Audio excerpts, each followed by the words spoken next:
রাতুলকে আংটি না পরিয়ে আয়ুষ্মানকে আংটি পরিয়ে দিল কুসুম। সম্পূর্ণ জানতে হলে চ্যানেলটি সাবস্ক্রাইব করে ভিডিওতে লাইক দিয়ে দেখতে থাকুন। কুসুম সিরিয়ালের আজকের পর্বের দেখা যায় ইন্দ্রাণী আয়ুষ্মানকে বোঝাতে থাকে কেন সে নিজের বন্ধুর জন্য নিজের কাজকে ইম্পর্টেন্ট দিচ্ছে না, কারণ একটা ক্লায়েন্ট মিটিং ছিল আজকে, আর বন্ধুত্বর সাথে সাথে ওই কাজটাও ইম্পর্টেন্ট এবং কাজটা সবার আগে, সেটাই বোঝাচ্ছে। তারপর আয়ুষ্মান অবাক হয়ে যায় ইন্দ্রাণীর ব্যবহারে, যে কুসুমের জন্য এরকম করছে, তাই বলে ইন্দ্রাণী এতটা রেগে গেছে। আর কুসুমই তো ইন্দ্রাণীর প্রাণ বাঁচিয়েছিল। যে যাই হোক না কেন, কায়ুষের কাজটাই আগে, এটাই বোঝালো। অন্যদিকে ঘন্টু এবং ঈশান মিলে ফুল কিনতে এসে একটা মেয়েকে দেখে ঈশান পুরো ফিদা হয়ে যায়, তার দিকে তাকিয়ে থাকে এবং তার সঙ্গে কয়েকটা কথা নিয়ে ঝামেলা হতে থাকে। তারপর ঈশান তো বাড়ি চলে এসেছে।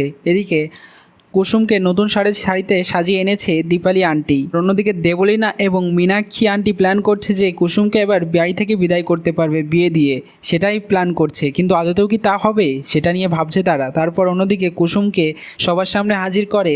তারপর দীপালি আন্টি একটা আংটি দেয় কুসুমকে এবং রাতুলকে পরিয়ে দিতে বলে। তখন কুসুম সেই আংটিটা নিয়ে রাতুলকে পরাতে যাবে, তখনই হঠাৎ করে আংটিটা মাটিতে পড়ে যায় এবং চলে আসে আয়ুষ্মানের হাতে। তখনই কুসুম অবাক হয়ে তাকিয়ে থাকে যে এটা কি হলো।